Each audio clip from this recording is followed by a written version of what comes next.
सुनो क्या पूछते बोलो।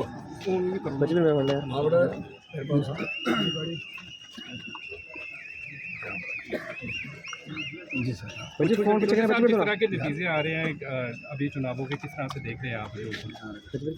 मैं तो summit of fraud very clear.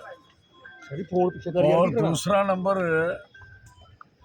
अगर आप मेरे से क्वेश्चन करोगे तो मेरी अपनी कॉन्स्टिट्यूंसी जो है बसोली, 1 रुपये का काम, 1 पैसे का काम बीजेपी बता दे। कैंडिडेट तो छोड़ ही दो ना, हो तो समझो कि नया चेहरा, उसको कुछ कहने की जरूरत नहीं है। सवाल है कि बीजेपी एक काम बताए कि कोई स्कूल, एक प्राइमरी स्कूल भी खोला है, कोई डिस्पेंसरी खोली है, कोई 1 किलोमीटर सड़क बनाई है, कोई 1 पैसे का काम बता दे। मैं मान चाहता हूँ कि बोर्ड डाले। और दूसरा नंबर, जिस इलाके में 2 डिग्री कॉलेज चौधरी लाल सिंह, एक ही कॉन्स्टिट्यूंसी है, यहाँ 2 डिग्री कॉलेज लाल सिंह ने दिए हुए। आई वॉज MP में 18 डिग्री कॉलेज लाया था, और एक MP तो एक स्कूल भी ला पाया। और दूसरा नंबर, उसके बाद जो सब डिस्ट्रिक्ट हॉस्पिटल, अब मॉडल हॉस्पिटल एक ही है जम्मू कश्मीर में, वो बसोली में है। और बसोली में एक ही नंबर फर्स्ट जो high secondary school, model high secondary school first बना था पहला, वो एक ही है बसोली में। और जो सड़कें हैं, वो रास्ते हैं, जो काम किए हैं, मैंने कोई 20 तो हाई सेकेंडरी स्कूल और कोई 40-50 तो हाई स्कूल और 100-150 तो प्राइमरी स्कूल बनाए मैंने, और सैकड़ों लोग मैंने टीचर लगाए हैं लाइब्रेरी। सर क्या कारण है, क्यों लोग और ये जो कारण एक सबसे पहले है कि कोई अंदर बैठने नहीं देता है। पहले सुन लो मेरी बात। मैं जब कहता हूँ कि हमें दरवाजे के बाहर बैठने दो, जब मैं बैठा था 96 में, जब लोगों ने कहा था बैठा था, कहा तो ये चौनी का कैमरा लगा के बाहर बिठा दे जबरदस्ती। हम ये मानने को तैयार ही नहीं है कि ये सारे का सारे शेख सीट ले। तो क्या आप मानते हैं धांधली हो रही है? मैं कहता हूँ कि जब आपको बैठने की इजाज़त ही नहीं है अपने स्ट्रांग रूम के बाहर, तो आप क्या सोच सकते हो।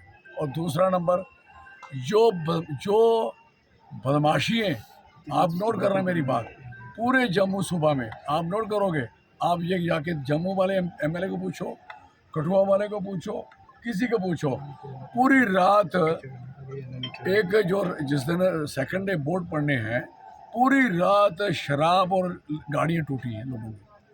क्या जनता ने प्यार दिया है चौधरी साहब को, परंतु यहाँ पर धांधली हुई है। मैं कह रहा हूँ कि मुझे बताइए, मैं इतने इलेक्शन जीते हैं, मुझे बताएगा कोई आज इलेक्शन सिखाएगा क्या? और मैं एक घर गया हूँ, मुझे किसी ने ऑब्जेक्शन नहीं किया है, सर आपने हमारा ये काम नहीं किया। मुझे एक बंदा भी मेरे से रुसवाई करता, कोई तकलीफ करता, वो कहता कि जनाब मैं आपके पास गया था, आपने मेरा कोई काम नहीं किया। कोई इलाका बोलता कि मेरी डेवलपमेंट आपने की, तो मैं मान जाता कि कोई गलती हो सकती है। चौधरी साहब, ओवरऑल जो सरकार है वो NC और कांग्रेस की वो तो बननी, वो अभी जो ट्रेंड्स आ रहे हैं 40+ का जो आंकड़ा बननी है, वो तो बनेगी, क्योंकि डोडा बचा के इनको मंसूर जोरी बचा के।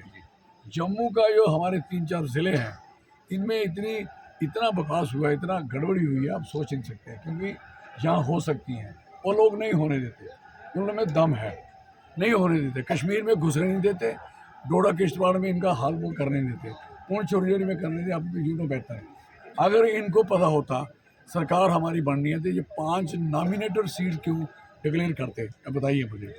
और दूसरा नंबर ये गवर्नर को सारी पावरें पहले क्यों दे देते? क्योंकि कोई सरकार, अगली डेमोक्रेटिक सरकार रहे ना, कोई सरकार बने ना, हमें इस बात की चिंता है कि जम्मू कश्मीर का जो हाल है। अभी बताइए, मैं आपको पूछना चाहता हूँ, अभी कल ही इन्होंने मथा टेका मीटर को, स्मार्ट मीटर को, बीच में जियो और उसके बाद अडानी लगा है। मुझे बताइए कि कौन सी जरूरत पड़ गई थी इन लोगों को? अभी लोगों ने वोट डाल के अभी फ्री हुए हैं, इन्होंने कॉन्ट्रैक्ट शुरू कर दिए। अभी कोड ऑफ कंडक्ट लगा था, आप you know better, code of conduct में जितना बकवास काम है 1 मिनट में इनकी ट्रांसफर हो जाती है। जितनी ट्रांसफरें इन्होंने की हैं, चाहे पुलिस की है चाहे दूसरी है, कोई सोचिए कि जो इनको चाहिए इन्होंने ट्रांसफर कर दी। मुझे बताओ, अचानक ट्रांसफर होने का मतलब क्या? बसोली की जनता से कोई नाराजगी, बसोली की जनता से नाराजगी मुझे जी मुझे कोई नाराजगी नहीं है। मुझे उन्होंने 4 बार एमएलए रहा हूँ मैं, मुझे कभी मैं क्या नाराजगी हो सकती है? मेरे लोग हैं, मेरे अजीज हैं, बेचारे काम आए, मेरे पास ही आए, वो मेरी कर्म भूमि रही है, मैं उसको कभी नहीं बोल सकता। I can't. ठाकुर साहब, लाल सिंह जी, आप हार से लगता है विचलित नहीं है, हार से विचलित नहीं लग रहे हैं आप। मैं क्यों विचलित लगूं? मैंने जिंदगी में इतना कुछ देखा है, मैं इतना कुछ कर चुका हूँ, मैं विचलित क्यों हूँगा? मैं और मेरे वर्कर स्ट्रांग है, we are face every constituency.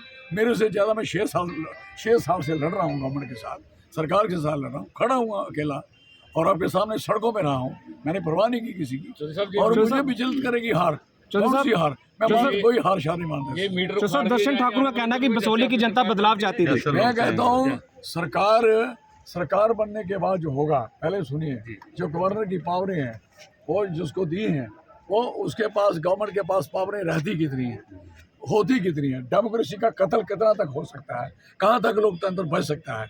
मुझे लगता है कि इलेक्शन लड़ना बेकार हो चुका है। अब मुझे ये लग रहा है कि अब ये 60 सीटें हरियाणा में आ चुकी थी, 61 आ चुकी थी, अचानक 33 हो गई। What this? तो साहब ठाकुर दर्शन सिंह का कहना है कि बसोली की जनता बदलाव चाहती थी। और उसकी बात का क्या जवाब है? अजीज है, बच्चा है, मेरे पाँव लगा है। बसोली की जनता के लिए आखिर में संदेश क्या रहेगा, जिन्होंने आपको बहुत ज्यादा प्यार दिया? बसोली की जनता के लिए ये कहूँगा कि कभी किसी को कोई तकलीफ हो, कोई परेशानी हो, कोई काम हो, कोई ना आपका काम कर पाए,